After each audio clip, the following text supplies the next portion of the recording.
Minggu ini minggu terakhir dan memang kita sudah tidak ada tugas.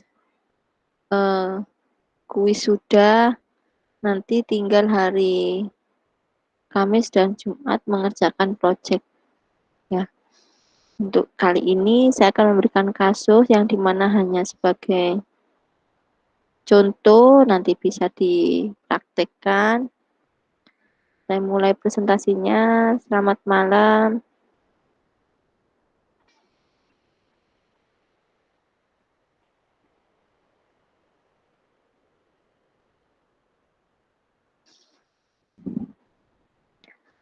Kasus hari ini saya ngambil data dari website Kaggle di mana terkait data COVID.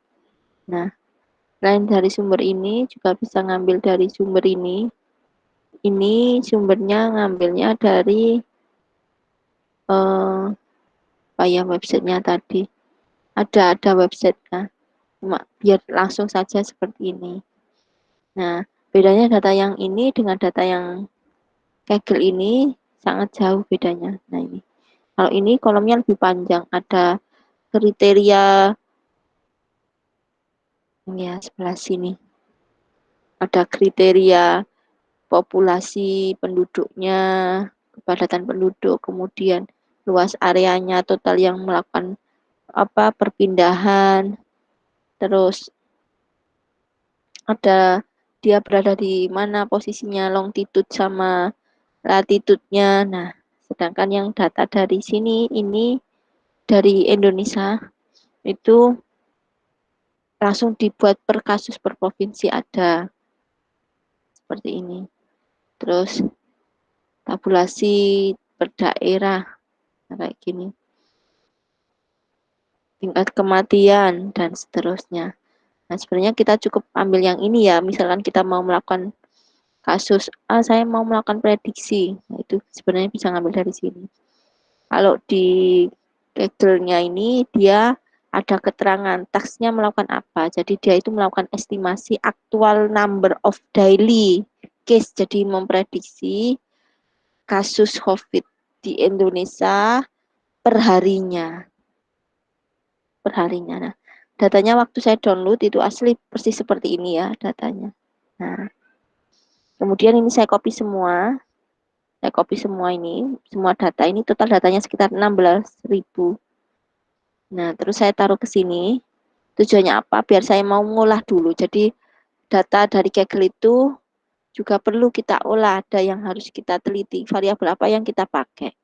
Ya, karena tadi kasusnya adalah ini ya, ini estimasi the actual number.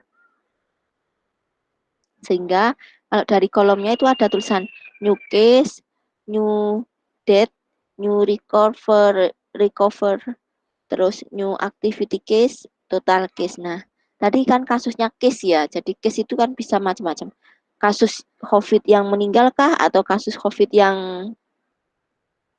total kah atau kasus COVID yang baru atau bagaimana. Nah, itu kan masih banyak peluang untuk diteliti. Maksudnya seperti itu. Nah, karena di sini tuh ternyata lokasi itu tuh ada yang menunjukkan provinsi, ada yang menunjukkan kota. Nah, sehingga kita perlu memilah. Memilahnya bagaimana? Mungkin perlu yang pertama ya, karena saya mempraktekannya ini lebih suka ke Excel biar biar enggak harus nulis code ya, biar enggak harus nulis code terus. Nah, ini kita cek dulu datanya per filter. Saya tidak memperhatikan tanggal, jadi ini semua data saya pakai, saya tidak memperhatikan tanggal.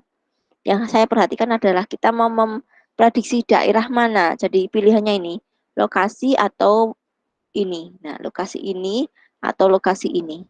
Nah, karena di sini tuh kalau sudah difilter itu maka akan muncul, oh ternyata ini per provinsi ya, oh provinsi yang ada di ini. Sehingga kalau kita mau milah, oh per provinsi ya kita pilih aja langsung provinsi mana yang dipilih gitu. Nah, misalkan semua ya berarti semua data diambil ini. Nah, ini. Nah, ini kan ada kolom lagi total death, ada kolom lagi total recover, sama total aktif kasus. Nah, yang mau diteliti yang mana? Nah, itu tinggal kita sendiri yang harusnya memilih terus menganalisa gitu. Nah, misal yang saya pakai adalah kolom ini D, total kasus, kemudian tot, yang meninggal, yang terdata, terus kasus aktif baru, terus total case. Nah, ini jadi yang saya pakai ini. Nanti kita pilih hanya provinsi Jawa Timur misal. Jawa Timur misal. Kenapa kok milih Jawa Timur? Alasannya karena tempat tinggal saya di Jawa Timur. Misal kalau kita tempat tinggalnya ada di Kusuma di Kalimantan Barat ya, Bu. Iya, Ibu, benar. Nah, misal saya pilih Kalimantan Barat. Nah, maka akan muncul data kayak gini. Saya ambil langsung yang kolom D sampai K. Saya copy, terus saya taruh dalam Excel baru. Nah, kan dapat data ini. Jadi ini total semua data di Kalimantan. Nah, dapatnya sebanyak, nah ini, sebentar. Nah, total datanya nggak sampai 500 kok ini kelihatannya.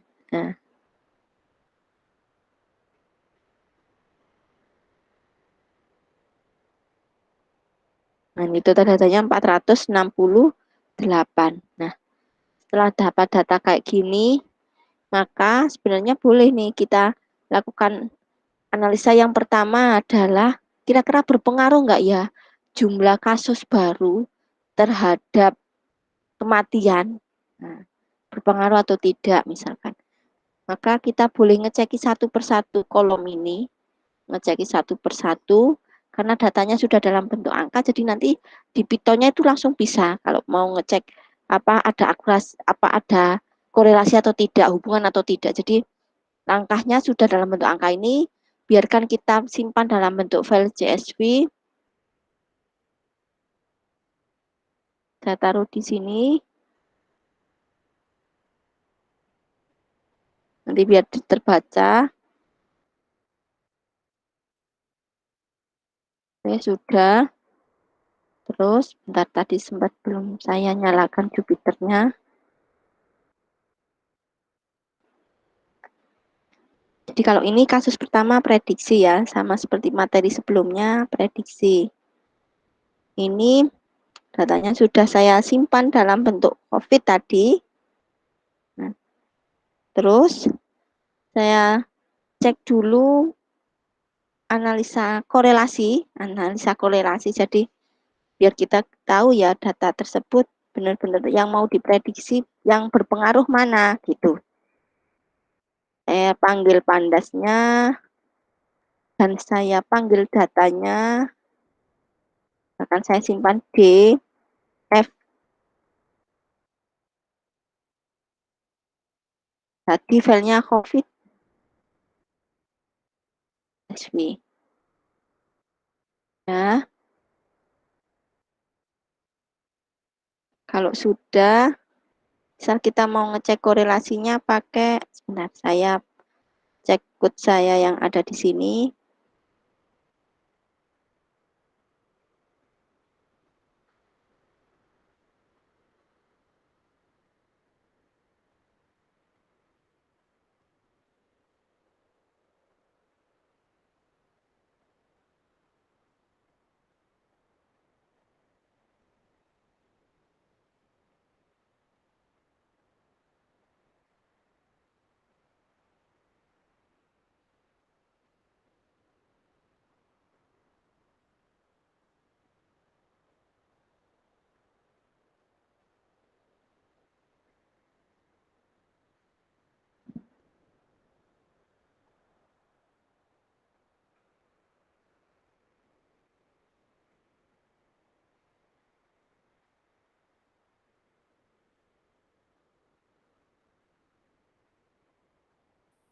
Oke, saya cek untuk mencari korelasi.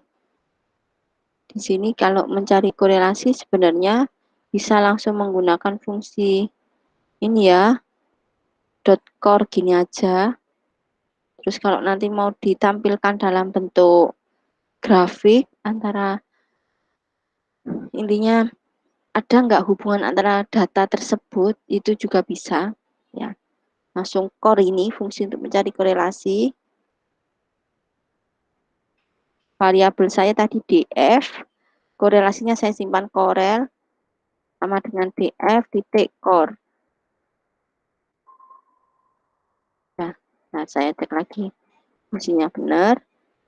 Nah, untuk menampilkannya bisa menggunakan heat map. Jadi ini adalah pakai fungsi Sibron saya ya. Selain pakai Sibron juga bisa, maaf, selain pakai heat map juga bisa, selain itu juga pakai ini ya, scatter plot. Jadi ini tadi tampilannya untuk apa hubungan dari masing-masing kolom tadi ditampilkan pakai Sibron. Saya panggil library Sibronnya. Library Sibron ini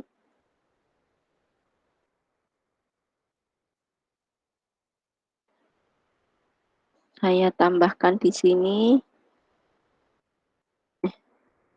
Kemudian saya tampilkan titik bitmap.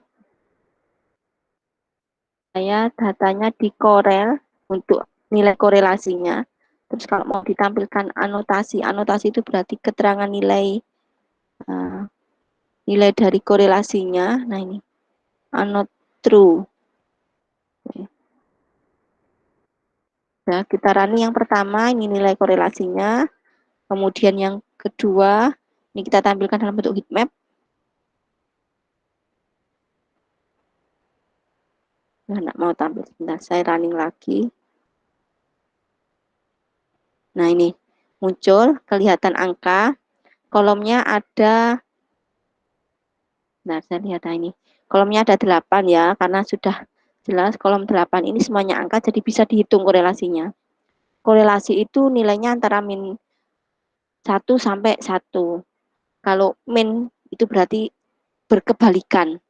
Kalau positif ya berarti memang sangat terkait. Nah, yang mendekati 1 itu berarti benar-benar sangat terkait. Yang mendekati min 1 juga terkait, tapi berkebalikan ya.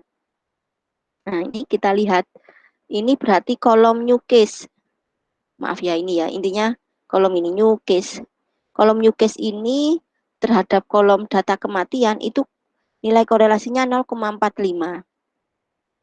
Terus kolom new case itu berkaitan ya, berkaitannya sangat berkaitannya dengan yang pertama adalah nilai 0,87 ini.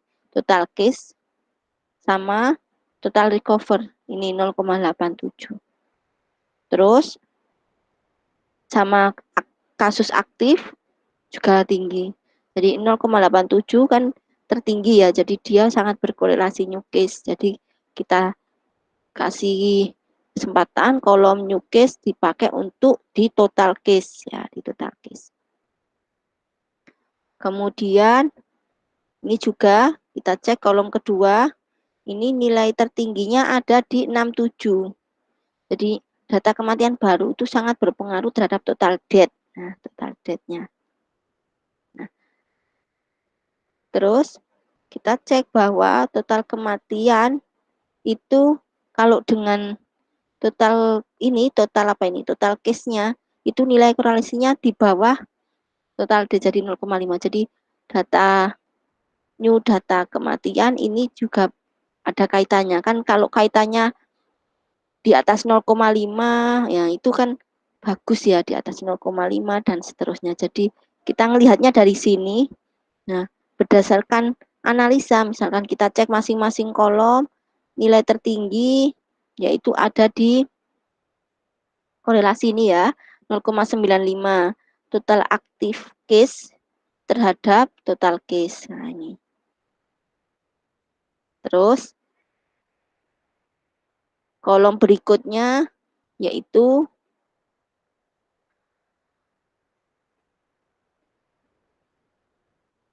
kolom berikutnya ini ada 0,87. 0,87 total recover, terus total case juga ada. Nah, misalkan kok kita rata-rata, oh semuanya hampir saling terkait nih antara new case terhadap total case-nya, tapi tidak seberapa tinggi misalkan. Maka kita kasih batasan. Batasannya misalkan kita cari di atas 0,6 misal. Oh, kalau 0,6 berarti new case, ada kaitannya total. Nih. Terus new recover. Ini tidak ada, kecil ya, sangat kecil. Terus ini total death.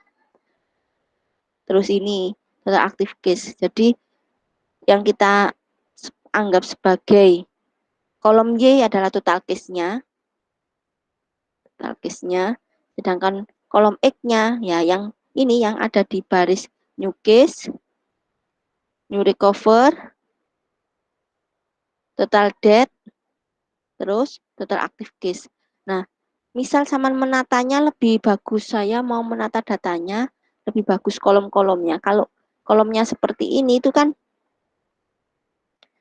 variabelnya kan belum tertata. Biasanya kalau variabel yang tertata itu yang paling kanan adalah yang sebagai output. Biasanya saya gitu mudahnya. Tapi kalau apa dari sini sudah pengen langsung dipakai tanpa memperhatikan peletakan kolom, karena kolom yang dipakai hanya ini ya, new case. Nah, saya tulis di sini. Kolomnya adalah kolom new case itu sebagai X. Jadi ini semua temanya yang X ya, saya tulis di sini. New case, terus new recover,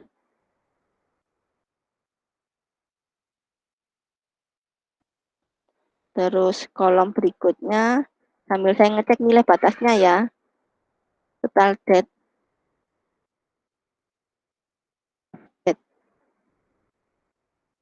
Oke, terus kolom ini total aktif.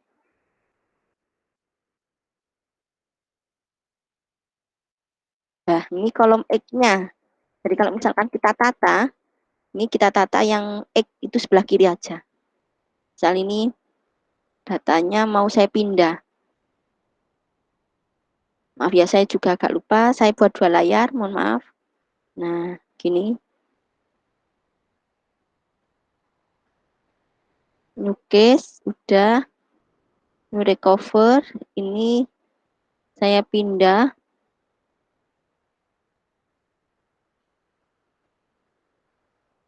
Terus, new recover dipakai, maaf. Nah, terus, total death, pakai.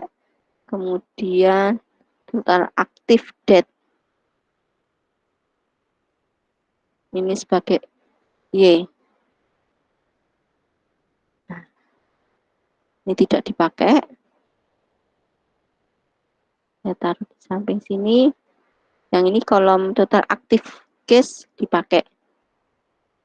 Ini cara saya menganalisa. Mungkin ada yang lebih menguasai buku Suma karena bidangnya kan akuntansi ya. Biasanya kan sangat berkaitan dengan statistik ya. Jadi mungkin bisa nambahkan, monggo. Karena saya biasanya kalau mau membuat suatu sistem terus berdasarkan data gitu, langkah pertama ya tetap saya cari korelasi.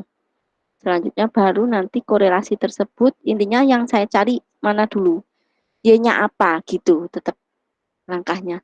Misalkan Y-nya adalah intinya saya mau mencari total case ya, total case prediksi total case-nya, kasus. Nah, berarti ya ini tetap yang saya anggap sebagai Y.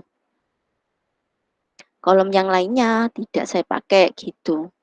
Jadi ini tadi langkah pertama saya carinya dari korelasi. Mungkin buku semua punya cara sendiri, bisa disampaikan.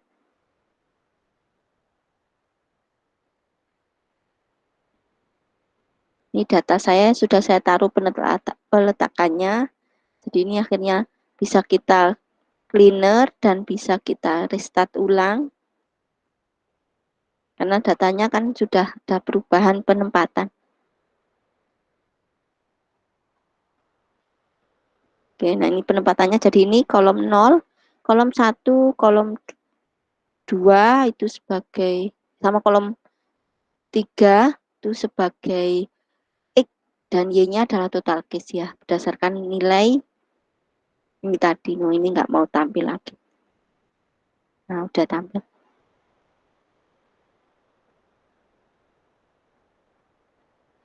Ini berdasarkan nilai ininya. Seperti itu.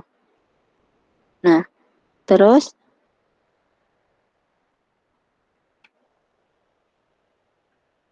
kita mulai, misalkan kita mau sudah tahu ya nilai korelasinya. Misal kalau mungkin ada tambahan cara lain untuk mencari analisa datanya, mungkin bisa di-sharing. Karena kalau saya pengalamannya itu dari korelasi.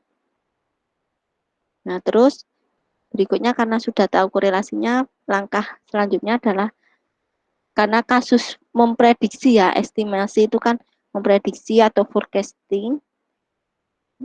Berarti kita melakukan forecasting menggunakan metode apa, seperti itu pilihannya.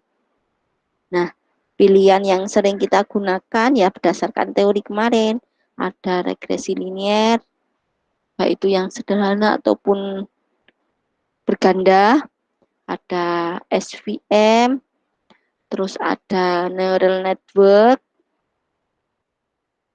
terus di neural network itu kemarin kita menggunakan sklearn sama TensorFlow gitu. Nah, misalkan kita mau menggunakan regresi berganda, ya kita tinggal manggil fungsinya dan menentukan X-nya yang mana gitu. Jadi ini adalah menentukan X, F sama dengan, maaf, kolomnya kita ambil mulai dari 0 ya tadi, 0 sampai ini kan kolom 0, kolom 1, kolom 2, kolom 3, jadi kan sampai 4 ya, kita sesuaikan lagi ini, 0, kolom 1, kolom 2, kolom 3, jadi kan sampai 4, 0 sampai 4,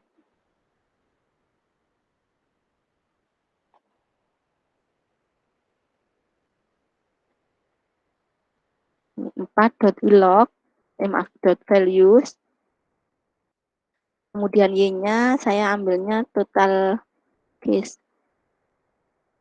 case-nya di kolom keempat ya, kolom keempat, 0, 1, 2, 3, 4 ya tadi kolom Y-nya, dot values. Jangan ambil yang terakhir, karena yang terakhir tadi bukan. Bu, ini loh, korelasinya juga 1. Maaf, terhadap total case ya, ini ya, total recover. Tadi memang nggak kelihatan yang waktu awal tadi. Misalkan nanti mau ditambah, ya monggo, nggak apa-apa. Nah, misalkan ini tadi saya sudah terlanjur ini, 1, 2, 3, 4 ya, wis. Ini aja. Nanti kalau mau ditambah sendiri, monggo. Nanti datanya saya kirim. Terus, apa? Code ini juga saya kirim dalam bentuk HTML. Gitu. Setelah selesai, kita impor sklearn-nya. Kayaknya regresi liniernya kemarin nggak pakai laptop ini. Bentar saya cari regresi linier. Ya, nggak ada.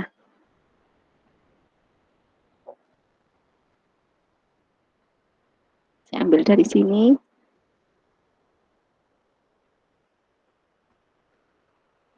Ya sudah, ini fungsi yang saya panggil, atau maaf, library yang dipanggil dulu. Kemudian LR, saya manggil fungsinya.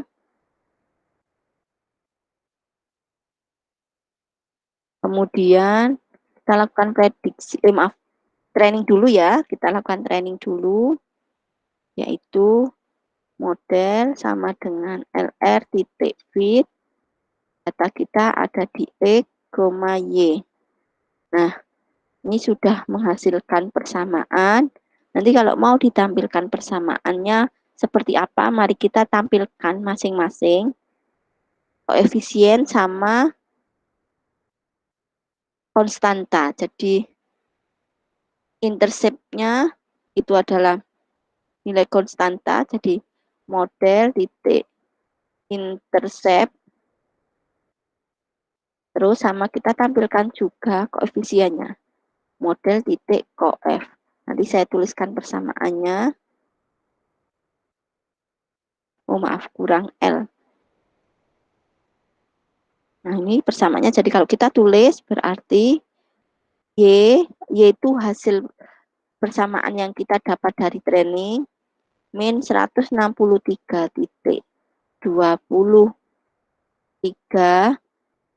plus 361, maaf ada titiknya, 3.61 X1 plus 10.4 X2 plus 13.17 X3 plus 7.36 X4.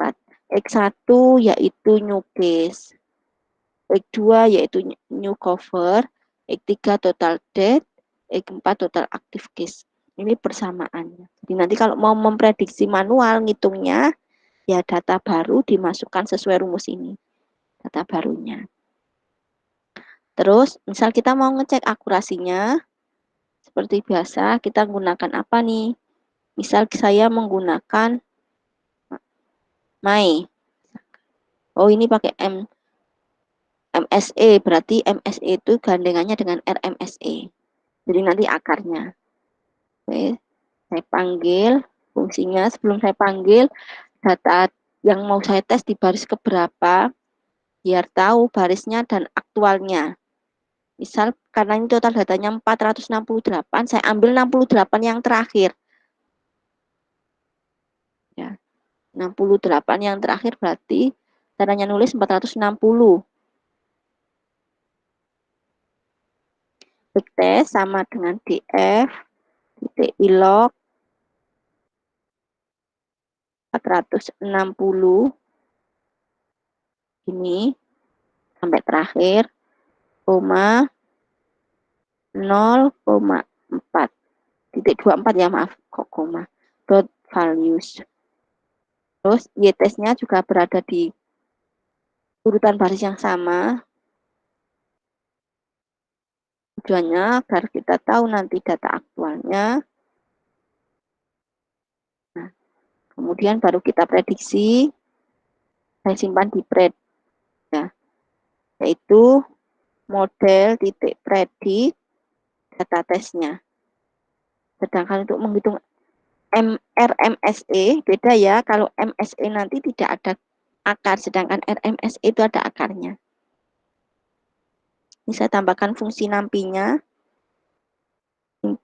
library nampi, karena butuh square-nya, akarnya. MSE sama dengan mean square root error, data kita di tesnya y-test, data hasil prediksinya di pred. Kemudian RMSE np titik sgrt data MSE. Sudah kita tampilkan hasil RMSE-nya. Ini cara mengecek akurasinya, atau intinya nilai selisih error. Nah, nilai selisih errornya adalah 3504. Berarti caranya baca, ini kan akar itu kan total ya seluruhnya. Berarti selisih per barisnya bagaimana ya? Caranya ngecek ya, ini kita tampilkan sendiri, terus data tesnya juga kita tampilkan sendiri gitu. Mungkin kita buat ini ya, analisa sama dengan PD titik data frame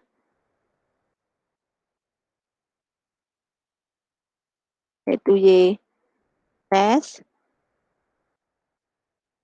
koma prediksinya.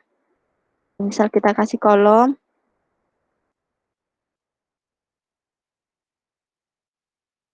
data aktual, terus data prediksi. ditampilkan sama X-nya ya bisa sih. Ini nanti terlalu panjang. Misal kita tampilkan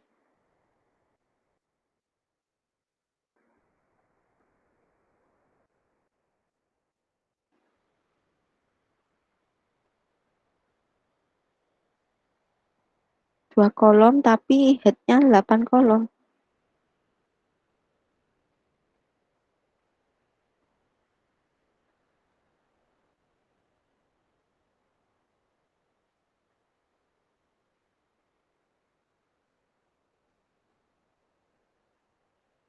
Saya ada yang salah kan nulisnya. Bentar. Intinya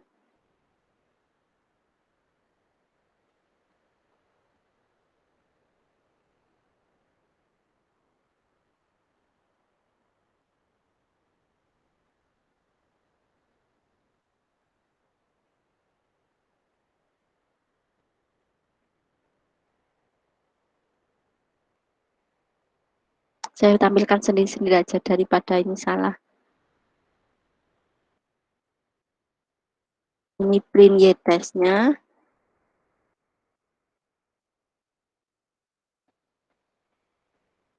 Satunya print.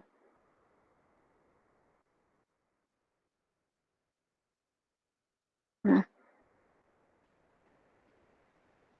ini kolomnya berbeda ya. Sel kolomnya. Ini 8 ya. 1, 2, 3, 4, 5, 6, 7, 8 data tesnya. Data prediksinya 1, 2, 3, 4, 5, 6, 7, 8. Sudah sama. Tidak mau.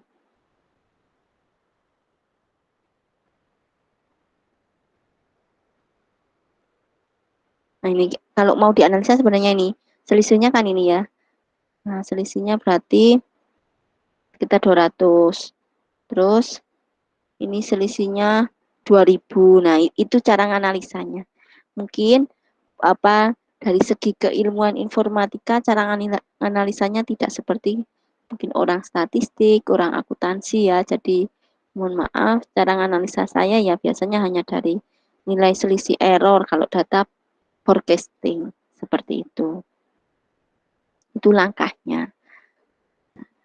Terus, misal kalau menggunakan metode lain ya sama seperti sebelumnya ya, karena sebelumnya itu pernah terkait SVM ya sama. Jadi nanti tinggal kita menyesuaikan metodenya, kita tinggal manggil library-nya, terus kita melakukan training ini, terus baru kita melakukan uji tesnya. Uji tesnya hasilnya seperti apa.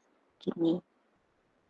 Nah, sedangkan langkah awal kalau kita misalkan terjun di lapangan, contoh yang sudah benar-benar ada di sekitar kita ya terkait COVID, di sini kan data tidak seperti yang kita bayangkan ya. Oh, ternyata datanya kayak gini, aslinya ya, aslinya. Misalkan saya kembalikan, tidak saya select. Nah, sudah kita dapat data kayak gini, maka tidak langsung serta-merta dipakai. Tapi kita memilah mana yang digunakan, karena di sampingnya itu juga masih ada kolom lainnya. Contoh ini kolom terkait total regency. Saya juga nggak paham ya total regency itu apa. Nah, ini total kota, terus total diskrit itu berarti pemerintahannya, terus total perpindahannya, terus total ini hampir sama perpindahannya, areanya itu berarti luas wilayah, populasi, kepadatan penduduk. Nah, ini di petanya ada di posisi mana, terus total ini per million berarti dalam bentuk presentasi, per ratusan ya, ini dalam bentuk presentasi. Ini semuanya dalam bentuk presentasi ini. Ini rate recover rate-nya apa rasionya. Jadi ini langkah pertama jika data yang kita dapat masih kayak gini. Jadi perlu diolahnya sesuai apa maunya gitu. Kalau misalkan sesuai date ya waktu ya berarti kita tidak memperhatikan wilayah. Jadi wilayah itu kita anggap sama ya, kita anggap sama, atau kalau wilayah kita date iya, wilayah iya, berarti wilayahnya ini kita deskripsikan sendiri-sendiri. wilayah apa, wilayah mana gitu. Nanti otomatis datanya pun berbeda karena ini kalau kita filter tadi hasilnya pun nggak akan sama ya. Misalkan contoh tadi di Kalimantan Barat, misalkan sekarang di Pak Ade wilayah mana ya? Provinsi mana?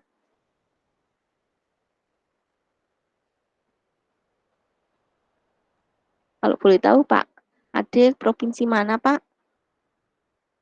Jawa Tengah. Nah, misal kita ambil yang wilayah Jawa Tengah, nah otomatis pastinya berbeda dan saya ambil Jawa Tengah. Oke, saya ambil semua data yang Jawa Tengah. Langkahnya tetap sama seperti tadi, tidak langsung kita serta-merta yang diambil total case saja, kemudian lainnya sebagai variabel X, enggak. Kita cek berdasarkan korelasi dulu. Ini saya copy, saya new file. Nah, sudah.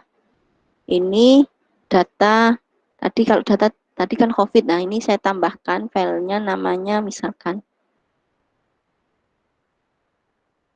Jateng, COVID Jateng,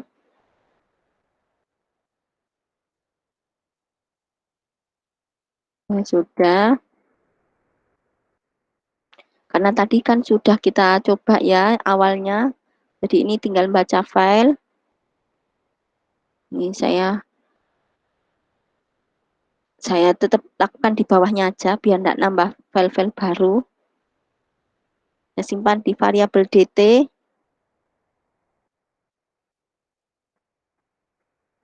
Maaf, let csv covid datang .csv. Astagfirullahaladzim.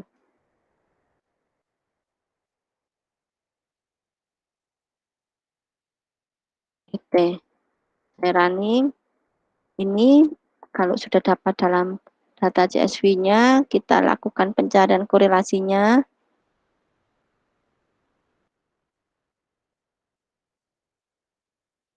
Di mana filenya di dt.core. Terus kita tampilkan sibronnya, map-nya, map, datanya korelasi, anotasinya kita truekan.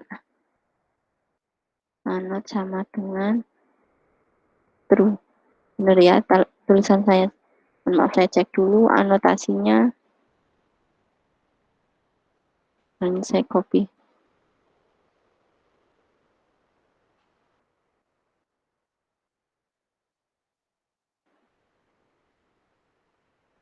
Ya sudah, kita running. Kita cek masing-masing yang kita pakai Y-nya apa ya. Y-nya apa? Ya di sini saya pakai yang ini, maaf ya ini. Terus di sini nilai korelasinya hampir rata-ratanya sangat rendah ya, enggak sampai, jarang sekali yang 0,8 ya. Kalau kita lihat rata-ratanya mungkin hanya 0,5 atau 0, pokoknya 0,5 sampai 0,6 ini. Nah, karena yang kita cari di total case ini ya, berarti cari variabel ini. Oh, ini 0,67. Terus ini 0,55, 0,65. Ini nggak dipakai.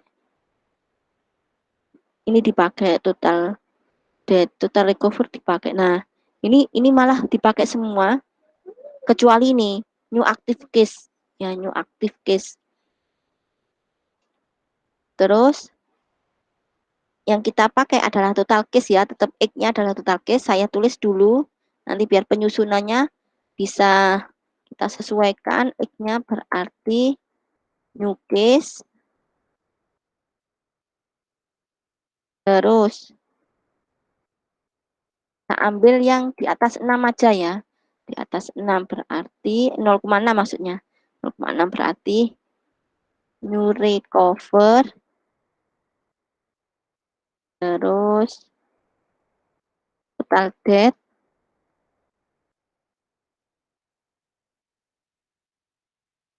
total recover. Mungkin nanti kalau buku Suma mau menambahkan, monggo, terkait bagaimana menganalisanya data aktif case. Ini variabel X-nya. Kalau variabel X-nya sudah kita dapat, nah kita sesuaikan data ini, penyusunannya biar sama. Maaf, saya buat dua layar. New case, new date ini tidak digunakan, jadi saya letakkan di kolom terakhir. Oke, new recover. Ini saya delete. Terus, new aktif, tidak dipakai. Saya taruh sini. Terus,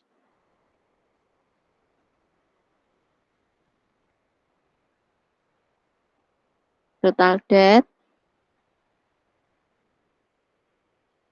Taruh. Terus ini saya pindah. Nah, ini nanti yang dipakai Y. Jadi X, Y-nya ditentukan, terus dicari korelasi. Kita recover. Kemudian total active case. Ini saya pindah dulu. Nah, selesai. Kalau sudah selesai, kita simpan lagi. Kemudian kita baca di Jupyter ini, di PNB-nya kita cleaner, terus kita restart ulang, dan kita running. Nanti kalau nggak tampil heat map-nya, mungkin perlu di-run ulang. Nah, tampil yang atas yang nggak tampil heat map yang atas ini. Saya tampilkan heat map-nya dulu.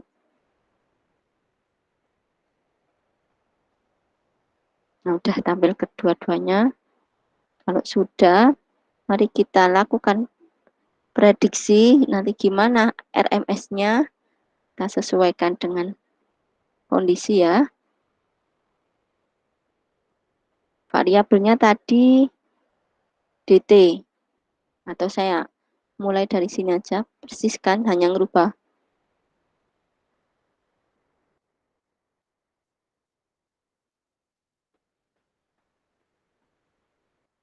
Saya simpan dengan X-train.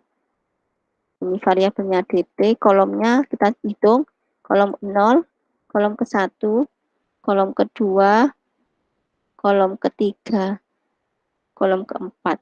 Berarti sampai 5 ya. 0, 1, 2, 3, 4. Nah, sampai 5. Ini 5, ini juga 5.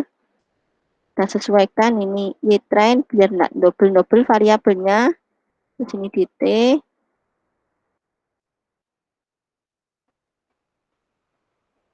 Ini sudah ada kan, modelnya sudah dipanggil. Ini saya pakai persamaan. Persamaan.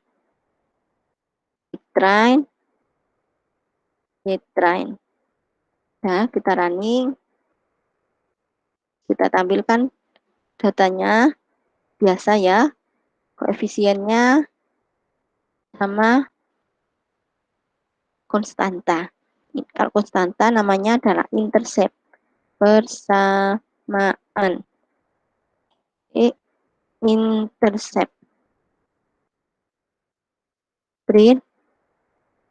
Terus persamaan. Kalau yang koefisien koef. Nah, kita buat persamaannya. Persamaannya adalah Y sama dengan 5,82. Terus, oh maaf, ini komanya bentar ya. Ini kan koma min 11. Wah, ini koma min 11 itu kalau ditulis, bentar ya, saya tambahkan dulu koma. 0, 1, 2, 3, 4, 5, 6, 7, 8, 9, 10, 11. Ini ya. Nah, saya hitung. 1, 2, 3, 4, 5, 6, 7, 8, 9, 10, 11. Kebanyakan. Nah, udah. Ini caranya nulis. Kan ini dalam bentuk Cyan ya. Cyan. Nah, min 11 kan. Terus berikutnya, wah ini min juga. Min 0,14. Atau saya biarkan aja ya. Biar saya nggak nulis ulang. Nulisnya lumayan. Mohon maaf sebelumnya. Nah, baru kita mau menentukan prediksinya.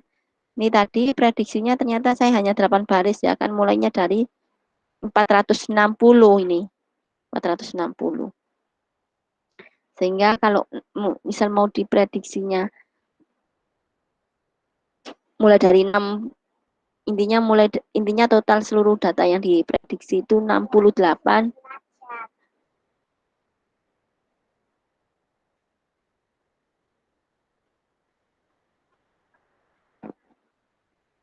Nah, kalau misalkan maunya dari itu ya, ini diambilnya dari 400 ya, saya tadi ada yang salah. Nah, terus karena ini datanya 489 berarti saya misal mulai dari 400 misal.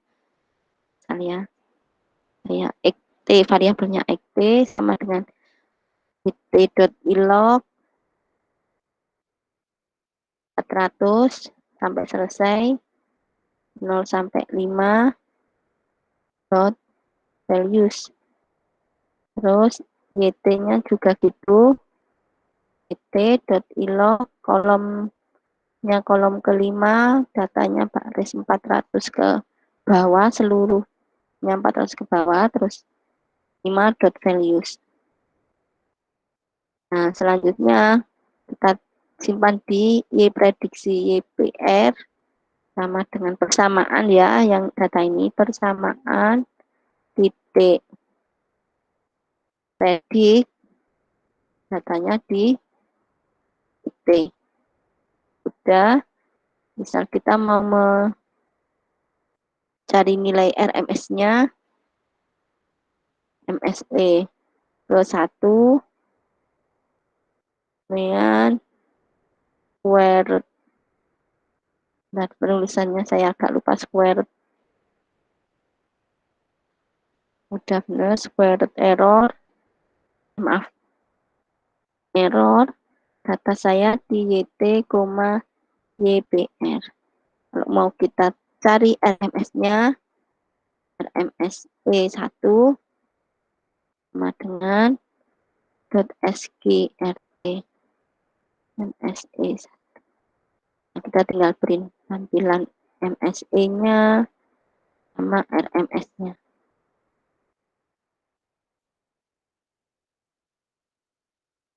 Ini hasilnya.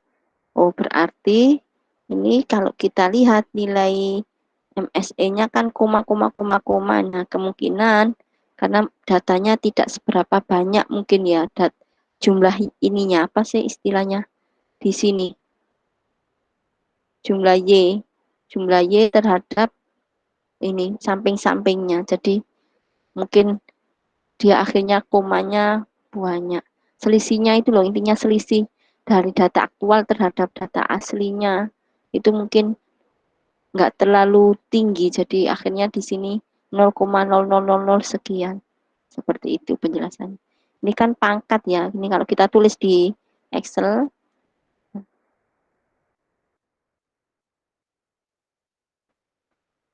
saya taruh di sini. Nah, ini saya tulisan saintifik, misalkan saya tulis number, nah tinggal nambah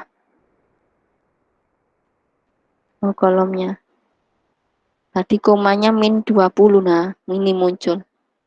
Lumayan ya, selisihnya kayak gini itu berarti datanya memang selisihnya sedikit antara data aktual terhadap data prediksinya. Gitu. Nah, ini terkait RMSE. Mungkin itu yang bisa saya sampaikan. Mungkin kalau ada yang mau ditanyakan atau diskusi, monggo, karena kita apa ya, intinya kalau informatika kan nganalisanya itu seringnya yang nganalisa dari algoritmanya kayak apa, hasilnya bagaimana. Kalau dari statistiknya ya mungkin hanya statistik dasar seperti korelasi, sudah gitu toh.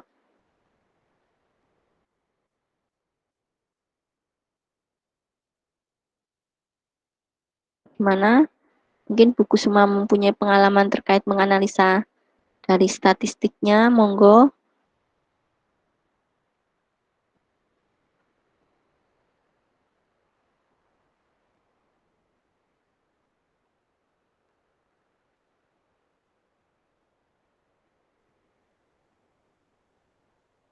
Biasa kami penelitian sih Ibu sudah termasuk ini Bu, cara menganalisisnya untuk analisis regresi berganda ini.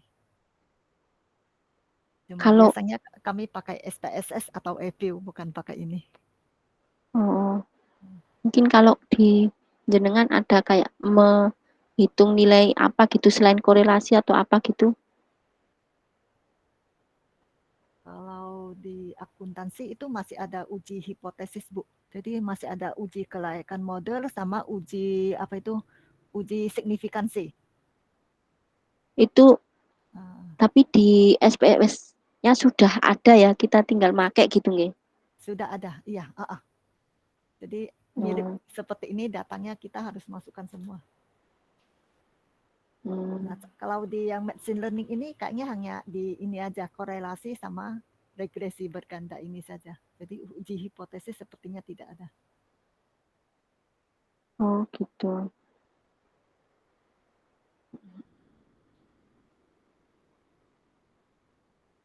Kalau signifikansi itu yang dihitung gimana nggih Bu rumusnya? Atau fungsinya apa ya? Atau langsung signifikansi gitu? Hmm, kalau signifikansi kita datanya sih seringnya ambil dari itu uji asumsi klasik lagi Bu. Yang ada uji normalitas, ada uji multikol. Nah salah satunya yang nyambung ke uji T itu pakai uji ini multikolinearitas itu. Jadi angkanya ambil dari sana. Jadi apa itu kita tentukannya dari nilai apa itu regresinya. Jadi apakah variabel ini berpengaruh terhadap variabel yang y-nya itu. Jadi urutan apa tuh langkah-langkah pengujiannya itu sedikit berbeda dengan yang ini, yang machine learning ini.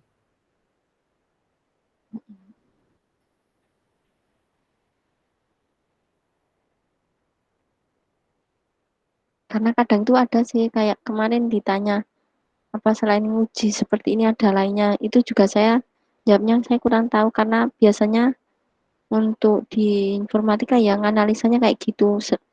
Nilai kalau prediksi ya berarti nilai error atau selisih antara data aktual terhadap data tes. Terus kenapa Hmm. eh, modelnya kok terlalu jelek dan sebagainya kayak gitu toh. Nggak tahu ya dari segi kayak ada tadi istilah normalisasi atau apa uji normalitas atau signifikan. Iya, ada beberapa pengujian kalau di akuntansi. Hmm. Kalau yang machine learning ini sepertinya untuk lebih memang difokuskan untuk itu prediksi sama itu ya forecast ini ya. Jadi tidak untuk apa itu uji uji kelayakan model sama uji pengaruh.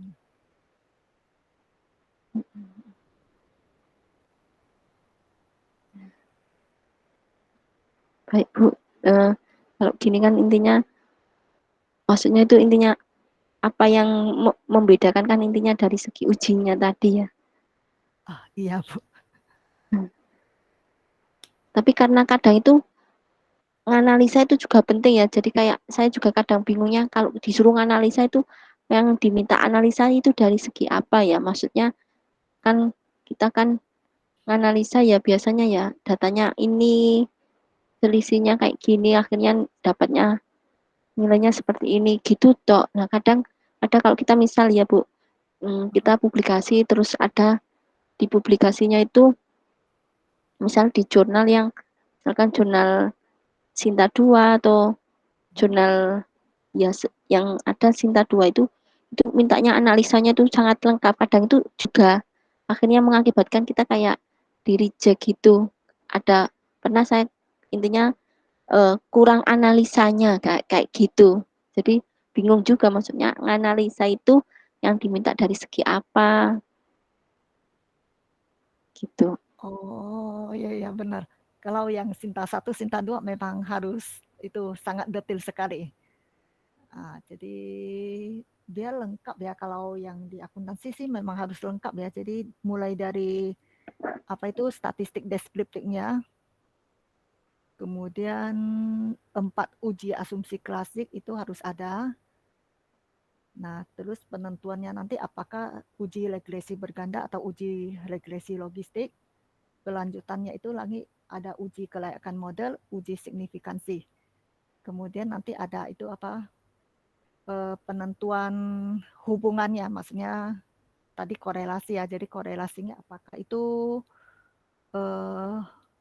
positif atau negatif. Nah, itu maksudnya analisisnya di situ itu apakah dia nanti berhubungan positif atau berhubungan negatif. Harus ya, walaupun misalkan kayak saya gini kan informatika kan nggak mengetahui istilah asumsi apa tadi Bu. Nah, Iya. apa juga harus tetap kayak gitu ya, biar diterima. Maksud saya itu intinya kadang itu bingungnya analisa apa ya yang dimaksud gitu. Mungkin iya ya Bu ya. Kalau Ibu apa itu memaparkan data penelitian yang seperti ini, data dalam jumlah banyak, sepertinya harus loh Bu. Maksudnya uji analisis datanya harus lengkap itu. Oh, saya catat ya Bu, intinya saya juga ngejar biar pada saat diminta analisa itu maksudnya paham oh, apa ya yang diminta analisa itu. Ya ya. Karena orang informatika kalau kalau sudah selesai apa S2 kan yang diminta itu bukan hanya intinya implementasi aplikasinya bukan, tapi yaitu pada saat kita publikasi contohnya seringnya kalau di Sinta 1 dan Sinta 2 misalkan. Yang sering itu saya Sinta 2, belum pernah ke Sinta 1 sih, Bu. Sinta 2 itu pernah di reject karena kurang analisa gitu. Oh ya, kok perlu analisa ya kalau itu informatika setahu saya sih tidak sampai ke analisa ya. Diminta, Uh, Bu. Jadi oh, contoh misalkan di situ intinya analisanya kurang, misalkan intinya itu di bagian hasil pembahasannya. Jadi misalkan saya membuat model, misalkan model saya terkait back propagation dengan jumlah hidden sekian, loadnya sekian. Nah itu terus kayak diminta analisanya kayak gitu. berarti Sama harus misal terkait uji kayak prediksi pengaruh kayak lagi. gini. Oh,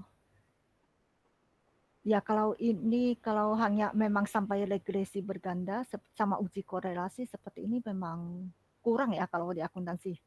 Jadi dia masih harus terus lagi. Cuman kalau machine learning kayaknya nggak bisa pakai sampai ke yang itu uji hipotesis. Harus pakai Hmm. SPSS atau EQ itu. Atau SEM ya, itu bisa. Oh, ya, ya. Sangat membantu Bu karena kalau intinya kalau mau mau nulisnya itu loh bingungnya nganalisa yang seperti apa yang diminta.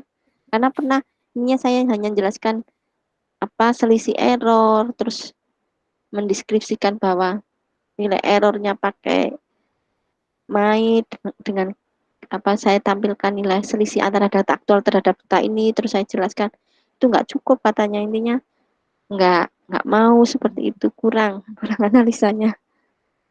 Oh iya, berarti hanya apa itu kita hanya menjabarkan data yang kita peroleh saja kan itu, Bu ya.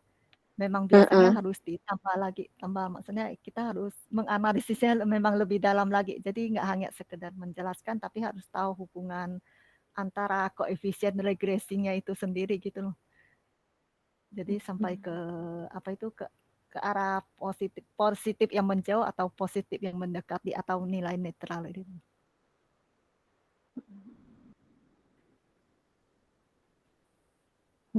baik. Paling tidak kan kita bisa saling sharing gitu.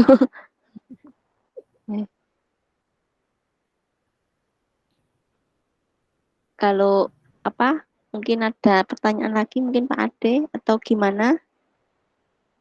Kalau saya nyampaikan kasus hari ini mungkin cukup. Temanya tentang prediksi. Terus hari berikutnya kita temanya klasifikasi. Mungkin datanya saya carikan dulu yang lain. Nanti ini saya share di Trello data ataupun HTML-nya. Tidak ada tugas, jadi boleh mengerjakan tugas sebelum-sebelumnya biar enggak kosong nilainya gitu. Project akhirnya mulai hari Kamis sama Jumat gitu. Kamis sama Jumat. Bagaimana, ada yang mau didiskusikan lagi?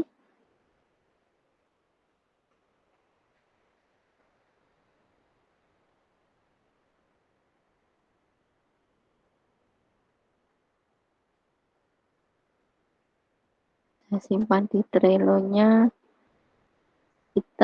sekitar maaf. Ini kita pertemuan ke 16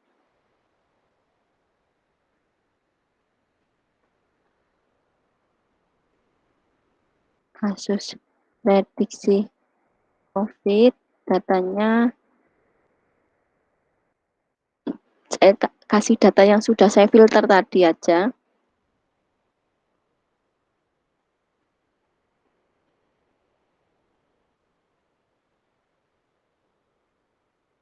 Nah, ini tadi yang Kalimantan Barat, yang ini Jateng.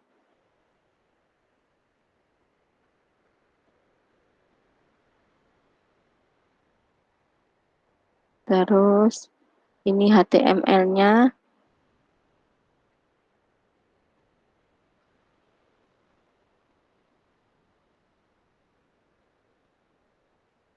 Sudah tidak ada tugas ya, jadi bisa dipelajari. Kemungkinan nanti kalau klasifikasi saya kasih contoh citra ya, biar kita bisa mengenal citra kayak apa kalau data citra, biar ada variasi hari Selasa besok. Mungkin itu yang bisa saya sampaikan. Ada yang mau didiskusikan lagi?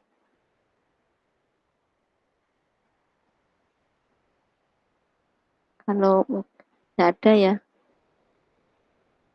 Oke, kalau tidak ada ya terima kasih sebelumnya. Biar nanti ada variasi, nanti kita coba ke data citra dan menggunakan CNN. Gitu. Selamat malam. Malam, Ibu. Ya, terima kasih Bu. Saya stop ini ya, stop screen dan sign in.